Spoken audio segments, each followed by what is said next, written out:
Dear students, today we are discuss about the equivalent weight. Equivalent weight क्या होता है? देखिए, equivalent weight of an element और एक कंपाउंड इन्हें non redox change. Non redox change होता है जिसमें ऑक्सीडेशन नंबर चेंज नहीं होते। तो देखिए किससे होता है। देखिए, इक्विवेलेंट ऑफ एलिमेंट का अगर हम निकालना चाहते हैं तो इसका फॉर्मूला क्या है?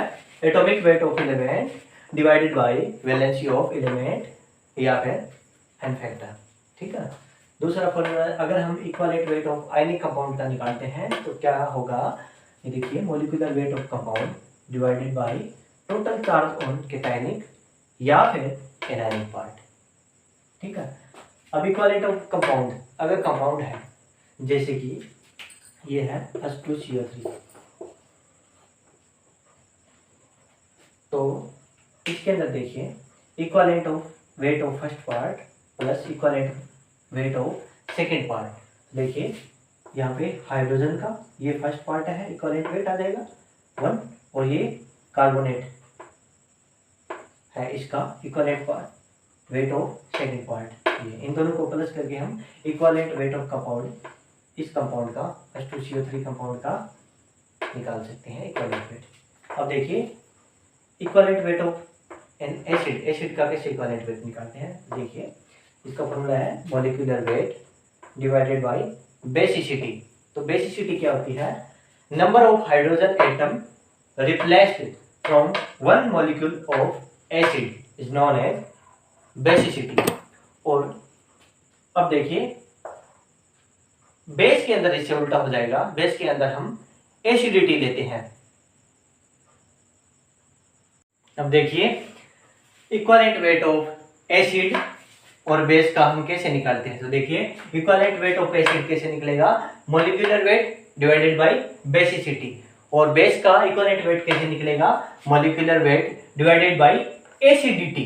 बेस के अंदर हम एन फैक्टर लेते हैं एसिडिटी को, और एसिड के अंदर एन फैक्टर लेते हैं बेसिसिटी को।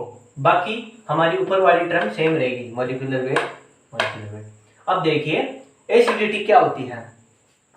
एसिडिटी होती है number of OH group replaced from one molecule of base.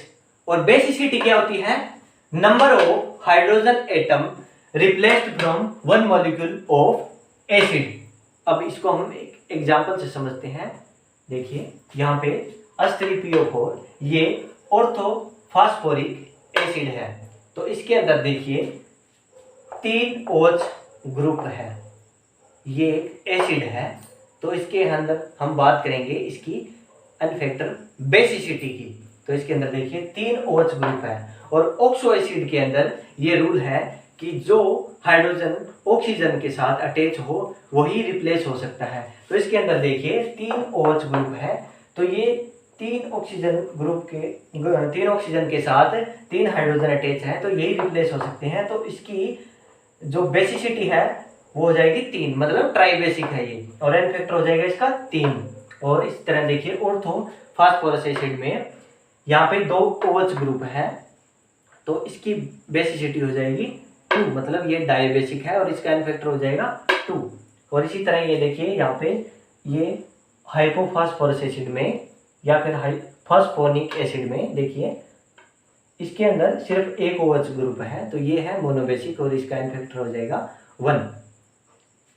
Equivalent weight of acid salt, ये क्या है? इसका फॉर्मूला है molecular weight of acid salt divided by replaceable hydrogen atom in it. और अगर एसिडिक साल्ट एनायनिक या फिर cationic है, मतलब उसके ऊपर नेगेटिव या फिर पॉजिटिव चार्ज है, तो रिप्लेसेबल हाइड्रोजन एटम इसकी बजाय हम टोटल चार्ज ऑन कैटायन या फिर एनायन लिखेंगे। तो आप अब देखिए इसके अंदर एसिडिटी और बेसिसिटी का हम एग्जांपल लेते हैं। जो एसिड साल्ट और बेसिक साल्ट दोनों का एग्जांपल, कॉमन एग्जांपल है, वो है बेरियम डाइहाइड्रोजन फास्फेट। इसके अंदर देखिए यहाँ पे ये बेरियम है, ये क्या हो जाएगा? इसके ऊपर 2+ चार्ज है, तो ये क्या हो जाएगा? एसिडिटी। तो ये क्या है? 2, ये इसका एन फैक्टर यहाँ पे 2 हो जाएगा। और यहाँ पे देखिए इसकी बेसिसिटी कितनी है? OH, ये यहाँ पे कितने हैं 4, तो ये इसकी बेसिसिटी हो जाएगी 4। तो ये देखिए equivalent weight of basic salt भी यही है, molecular weight of basic salt divided by replaceable OH ion. तो इसके अंदर देखिए 4 आयन OH है जो रिप्लेसेबल हो सकते हैं, तो इसकी जो बेसिसिटी है वो 4 है। अब देखिए इक्विवेलेंट वेट ऑफ आयन, इसको हम कैसे करते हैं, इसके अंदर फॉर्मूला वेट ऑफ आयन लेंगे, न कि मॉलिक्यूलर वेट, इसके अंदर फॉर्मूला वेट होगा और divided by charge of an ion. अब देखिए ऑक्सीजन का जिसके ऊपर 2 माइनस चार्ज है, तो ये देखिए इसका इक्विवेलेंट वेट हो जाएगा 16 डिवाइडेड बाय 2, तो ये हो जाएगा 8। तो ऑक्सीजन का इक्विवेलेंट वेट होता है 8। Equivalent weight of covalent compound, covalent compound होते हैं जिसके अंदर कोवेलेंट बॉन्ड होते हैं, जैसे कि एग्जांपल फॉर ग्लूकोज। तो देखिए equivalent weight of covalent compound निकालने के लिए फॉर्मूला जो होता है molecular weight of covalent compound divided by n factor. अब देखिए ग्लूकोज के एग्जांपल से हम समझते हैं। तो यहाँ पे देखिए ये जो हाइड्रोजन है यहाँ पे 12 है, तो यहाँ पे जो 12 हाइड्रोजन है, ये 12 हाइड्रोजन अटैच होती है ग्लूकोज के अंदर, तो यहाँ पे n फैक्टर कितना हो जाएगा 12। अब देखिए जो ग्लूकोज है इसके अंदर इसका मॉलिक्यूलर वेट होता है 180 और इसका n फैक्टर है, ये देखिए हाइड्रोजन 12, तो यहाँ पे डिवाइडेड बाय 12, तो ये आ जाएगा = 15। अब देखिए दूसरा case, equivalent weight of an element in A redox change. Redox change वो होता है जिसके अंदर ऑक्सीडेशन और रिडक्शन रिएक्शन चलती है। अब देखिए लॉस ऑफ इलेक्ट्रॉन और gain of electron redox reaction के एग्जाम्पल है।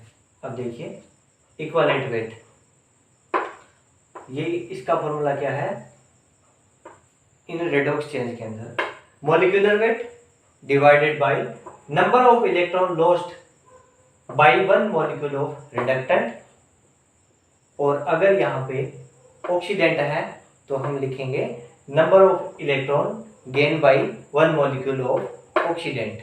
अब देखिए ऑक्सीडेंट और रिडक्टेंट क्या होते हैं। ऑक्सीडेंट वो होते हैं जो ऑक्सीडाइजिंग एजेंट होते हैं, मतलब दूसरे को ऑक्सीडाइज कर देते हैं और खुद को रिड्यूस कर लेते हैं बाय गेन ऑफ इलेक्ट्रॉन। और देखिए रिडक्टेंट क्या होते हैं, ये होते हैं रिड्यूसिंग एजेंट जो दूसरे को रिड्यूस कर देते हैं और खुद को ऑक्सीडाइज कर देते हैं, कैसे, बाय लॉस ऑफ इलेक्ट्रॉन। तो रिडक्टेंट इलेक्ट्रॉन को लॉस करते हैं और ऑक्सीडेंट इलेक्ट्रॉन को गेन करते हैं। अब देखिए एन फैक्टर, मैं बार बार एक टर्म यूज करता हूं एन फैक्टर। एन फैक्टर क्या क्या हो सकता है। अब देखिए एन फैक्टर हो सकता है valency of element, total charge on cationic और anionic part in case of जिनके अंदर चार्ज आयन होते हैं, और देखिए basicity in case of acid, acidity in case of base, और देखिए रिप्लेसेबल हाइड्रोजन एटम, ये क्या होती है बेसिसिटी, ये एसिड का केस है, और रिप्लेसेबल OH ग्रुप ये क्या होती है एसिडिटी, ये बेस का केस है। और अब देखिए चार्ज ऑफ एन आयन, ये कैटायनिक या फिर एनायनिक हो सकता है। तो एन फैक्टर के इतने सारे रूप हैं जो इक्विवेलेंट वेट में हम यूज करते हैं।